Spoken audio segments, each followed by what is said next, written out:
Today we are going to show you homemade bench drill using 775 DC motor. The circuit is given here. In the circuit we have replaced the diode 4001 by IN 4007. Here we have fixed the spring for suspension and this channel for the sliding.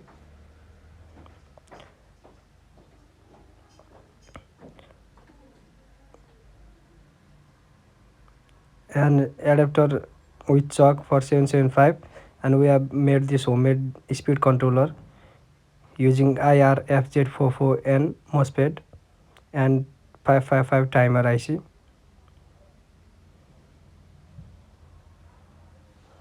We are going to drill a sample piece with 775.